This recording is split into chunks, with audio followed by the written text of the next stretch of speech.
Bom dia a todos. Nós trouxemos aqui para vocês... Para onde eu miro aqui? Para onde eu miro? Ah, tá. Opa. Voltar. Bom, o nosso assunto aqui hoje são duas armadilhas para vocês e para os jogadores. Ou seja, nós temos dois problemas hoje muito frequentes no futebol, relativo a controle de doping: os suplementos e os corticoides. Eu tenho na mesa aqui o Bernardino, que é um especialista na área de doping também, o Dr. Luiz Horta, que é um especialista na área de doping, o Francisco e o Luiz Gustavo. É um prazer poder recebê-los aqui. Nós vamos tentar fazer um bate-bola, usando a terminologia do futebol, a respeito desse assunto importante. Veja bem, suplementos e vitaminas, opinião médica pessoal nossa aqui da mesa. Você, Bernardino, acha que o suplemento e a vitamina é imprescindível na atuação de um jogador de futebol? Bom dia, Fernando. Bom dia a todos. É um prazer estar nesse simpósio de educação. Educação é o mote. E, particularmente, quando eu falo em suplemento, eu penso primeiro em ver se há realmente a necessidade.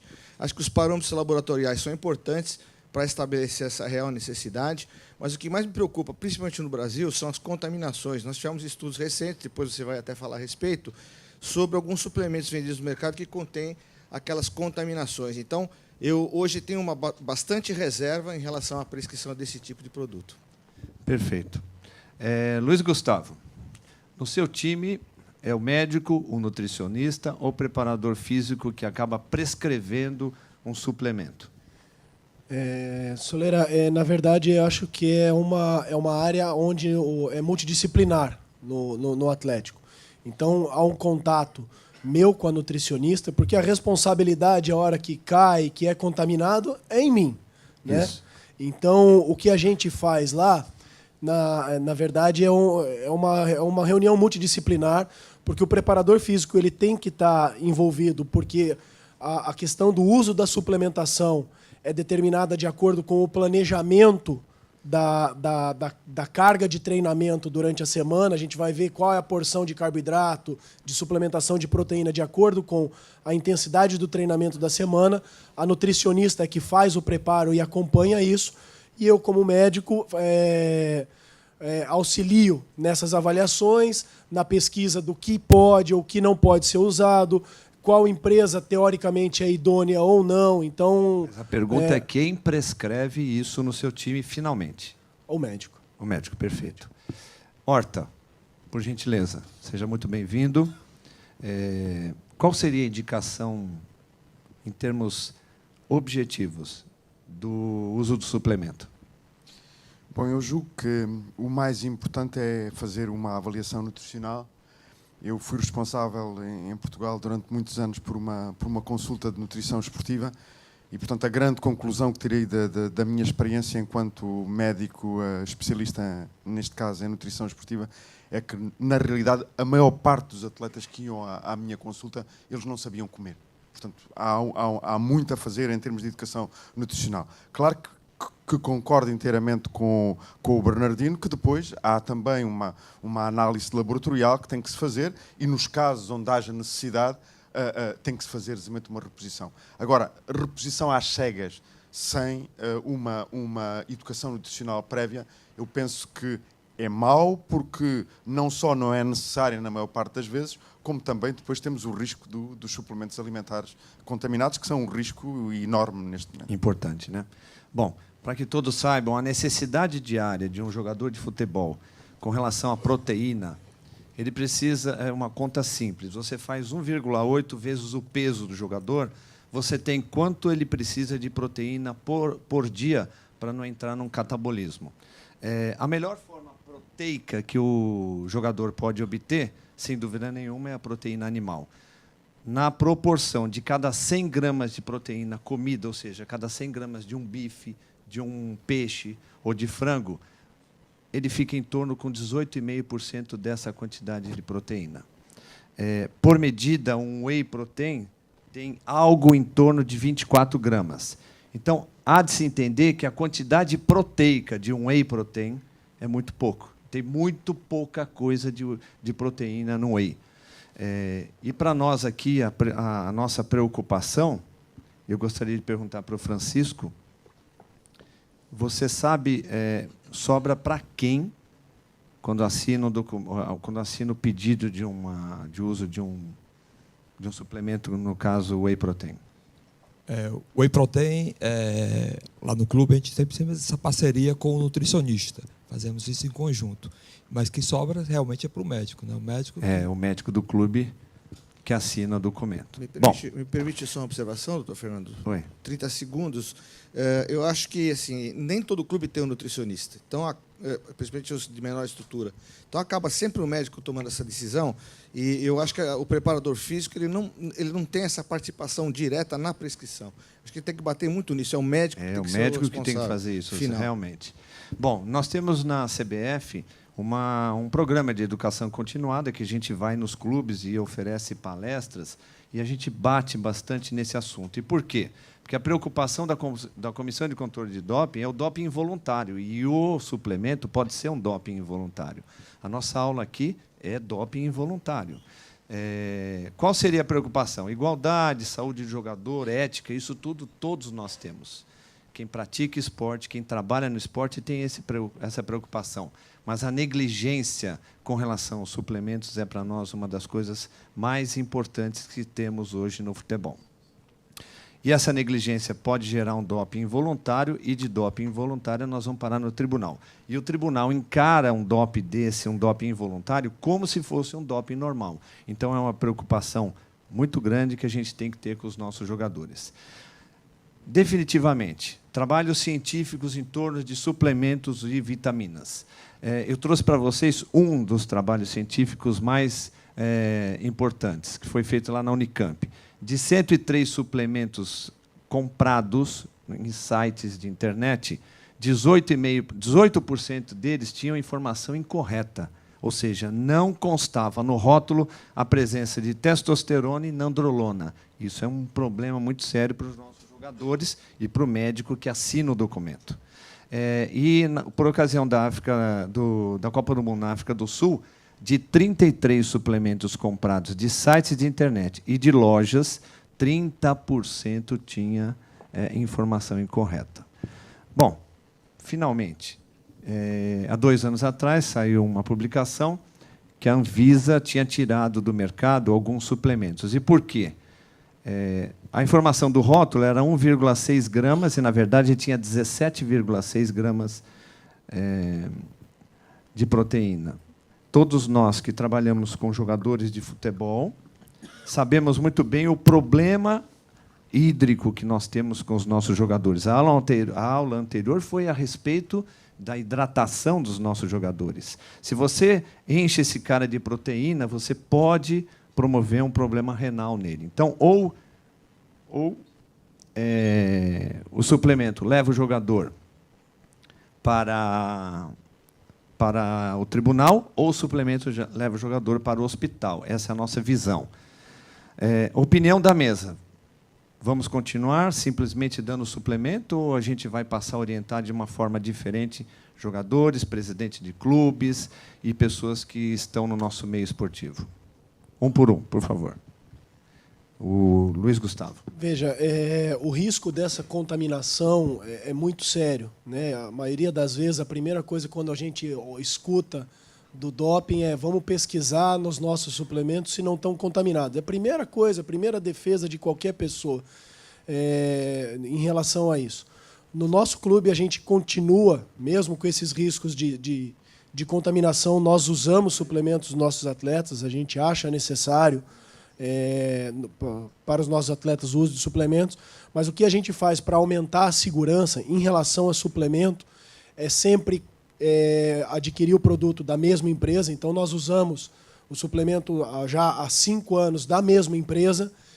Toda vez que muda lote ou uma compra nova, nós ficamos com uma amostra de segurança para a gente, Caso Isso, vinha... amostra padrão, perfeito. Isso. Mesmo lote, mesmo tudo, Mesmo, guardado com a a nota gente fiscal fica- isso. enrolado, perfeito. Então, me permite só a gente andar um pouquinho, porque nós estamos com um pouquinho de tempo. Então, fundamentalmente, a opinião do Drauzio é a mesma que a nossa. Não recomendo suplemento a ninguém. A próxima armadilha do futebol, que a gente pode discutir também com os nossos convidados aqui, são os glicocorticosteroides, né? Isso está muito em moda. Uma passagem simples. O corticoide é produzido no córtex da suprarrenal, todo mundo sabe, tem aquele monte de uso, e as apresentações de corticoide são as tópicas, essa primeira, colírios, nasais, orais e injetáveis. Bom, o que faz o corticoide no joelho, por exemplo, de um jogador? Ele tem uma ação anti-inflamatória, então ele atua na dor do jogador. Mas o grande problema é que ele altera, ele atua, ele complica a vida do médico e do jogador, porque ele atua nas expressões dos processos patológicos. O que é isso? Ele altera diagnóstico, ele dá problema com o diagnóstico e altera a evolução do jogador, a evolução natural daquele problema.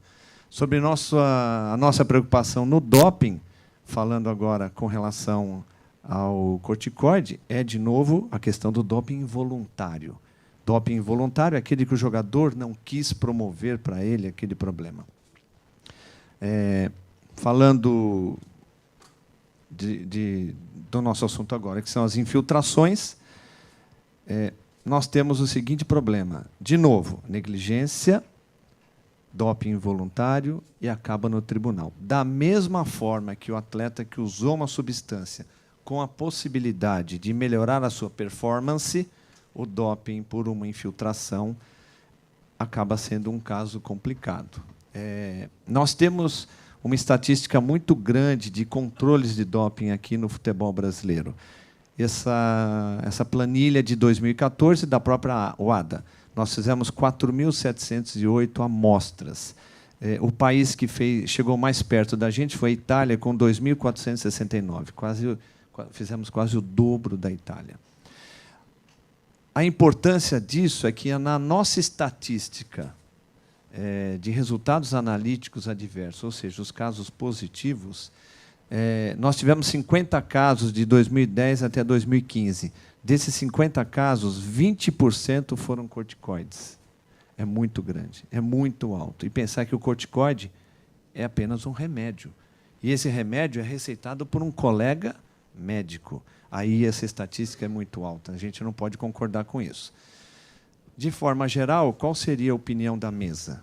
Pensando na seguinte situação, antes da opinião da mesa. Como eu falei, de 2010 a 2015, nós tivemos 10 casos. Para que todos saibam, na lista de medicamentos ou substâncias proibidas da WADA, o corticoide é enquadrado como S9 glicocorticosteroide. Diz o seguinte: todos os corticoides são proibidos. Isso é a parte mais importante. Todos os glicocorticosteroides são proibidos, com exceção se for administrados por via oral, endovenosa, intramuscular e retal. Significa que, se você fizer uma infiltração, é possível você usar esse medicamento. Mas, mesmo assim, o medicamento continua proibido.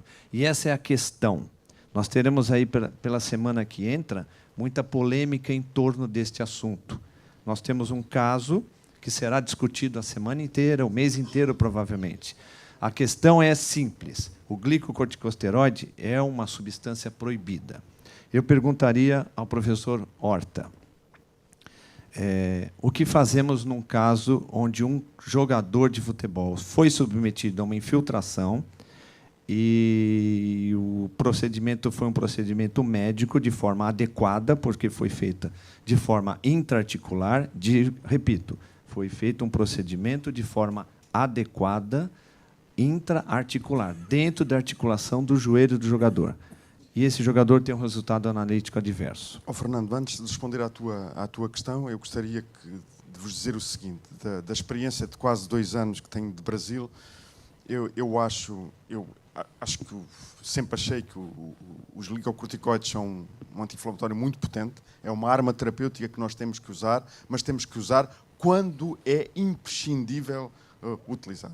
E o que tenho visto é, na realidade, e desculpem a minha frontalidade, é um uso abusivo de glicocorticoides, quando, sem ter explorado outras alternativas terapêuticas que poderiam ser utilizadas. E digo-vos isto porque, sendo o responsável na ABCD pela recepção de todos os formulários da AUT, solicitações da AUT que recebemos, tenho notado isso. E eu utilizei na minha vida clínica muitas vezes glicocorticoides, mas, como é lógico, nós temos que ter consciência. Há um trabalho recente na revista do American College of Sports Medicine que demonstra que uma simples infiltração intraarticular com glicocorticoide inibe o eixo hipotálamo-hipófise adrenal durante 2 semanas. Quer dizer que, se esse atleta, nesse período, for sujeito a um stress cirúrgico ou um stress motivado por uma patologia grave,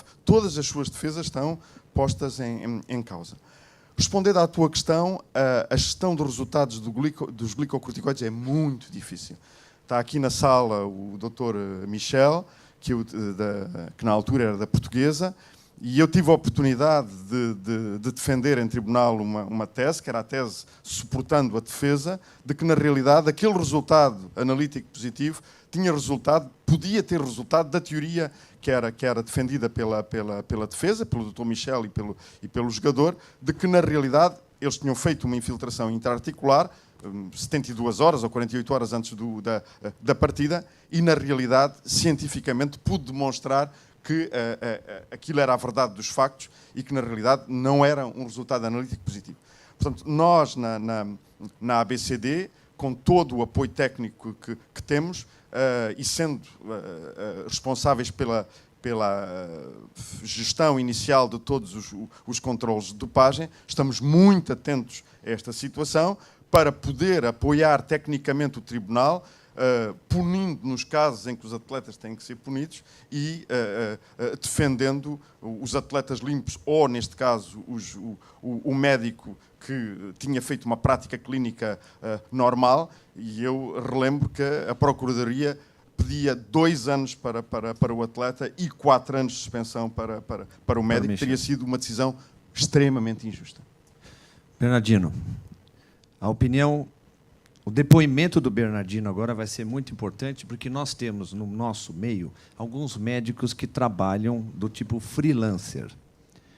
E imagina o problema do médico chegar no clube, e o Bernardino eventualmente faz esse trabalho, o médico chegar para a partida e alguém falar para ele: Bernardino, tem um jogador que usou corticoide, o que você faz? Bom, primeiro é importante salientar para os colegas que o corticoide faz parte do arsenal terapêutico. Então, nós somos médicos, fomos treinados para tratar de uma patologia. Então, essa é a primeira premissa. Já aconteceu comigo, por exemplo, de chegar num clube, ser contratado por um clube, chegar e eu dou aquela blitz no massagista, por experiência, e vejo lá no armário dele betametasona, diurético, isometepteno, no caso do Neosaldina. Então, às vezes, essa é uma situação muito difícil de você quebrar, porque no clube ele já tem a cultura da prescrição pelo massagista. Muitas vezes nunca teve médico. Então, nós temos que tomar, primeiro, esse cuidado com o médico e como você vai agir para você quebrar essa cultura. Por exemplo, muitos aí sabem que o massagista dá Voltaren preventivo. Então, nós temos aí uma cultura muito arraigada, e aí é que é o lado que o médico tem que agir, muitas vezes bater de frente, né? Então, o médico tem que ter a personalidade de tomar decisões e afrontar essa situação no sentido de consertar isso.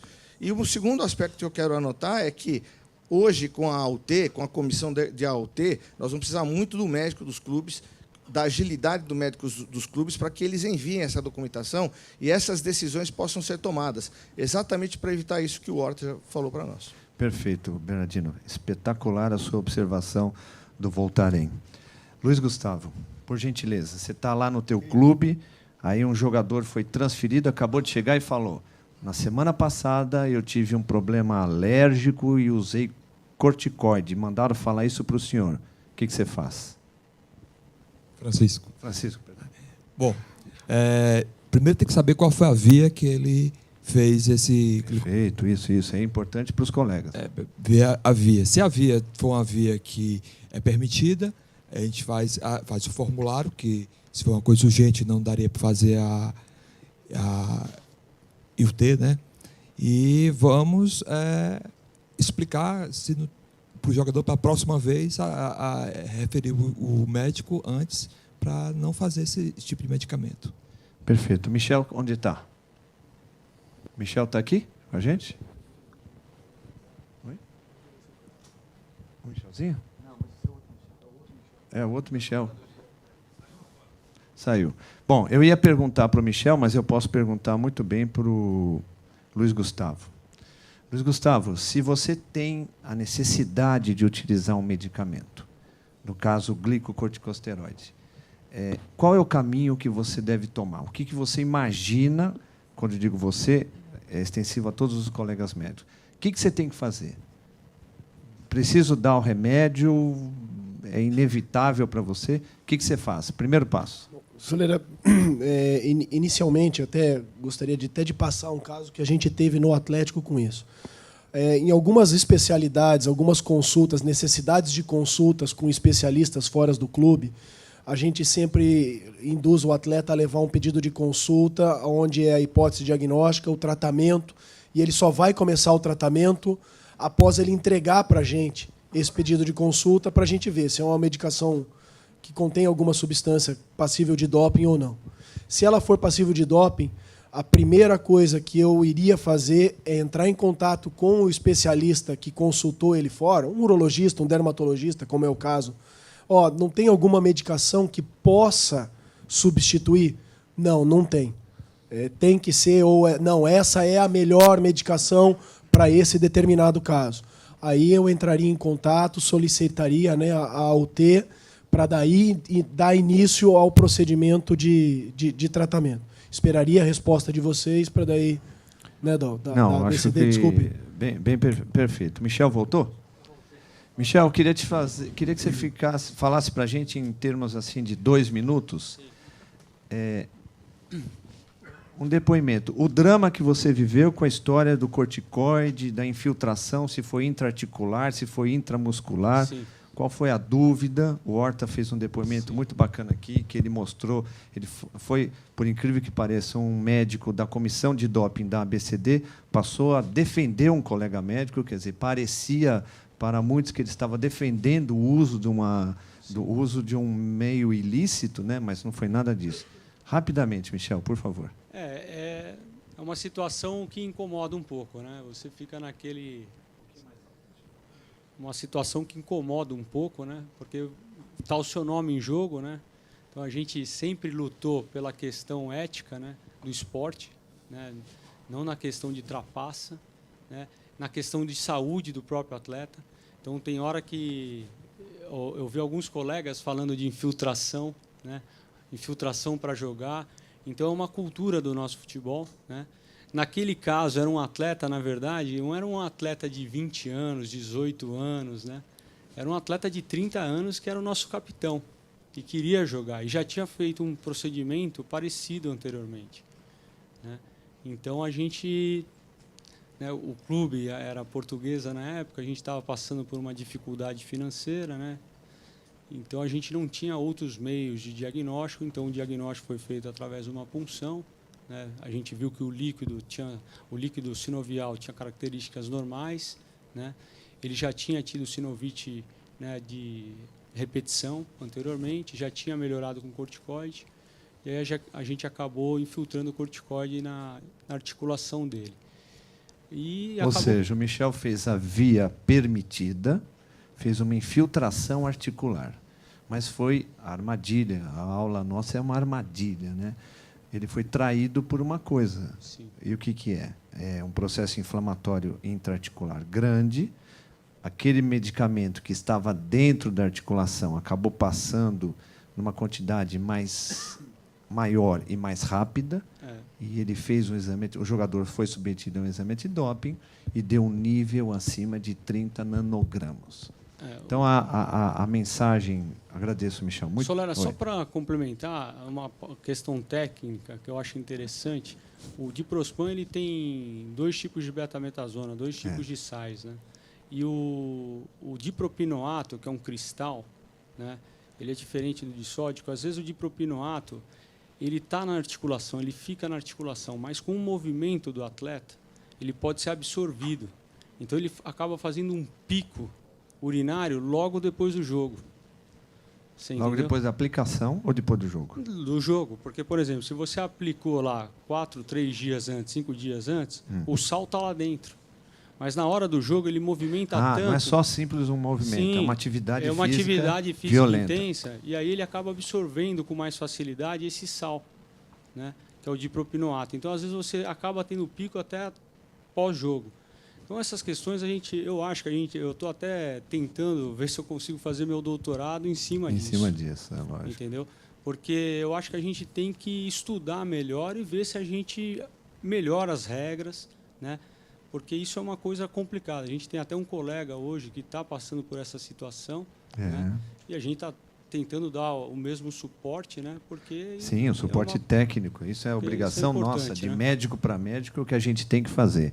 Então, enquanto a gente não consegue mudar esse tipo de regra, a opinião da mesa, eu tenho certeza que é a opinião aqui de quem está apresentando essa mesa para vocês, é não usar o glicocorticosteroide.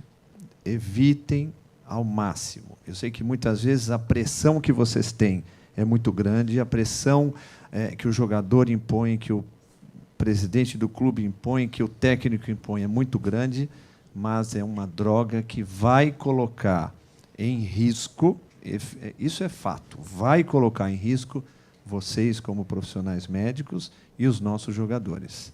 É o que a gente tinha para vocês. Obrigado.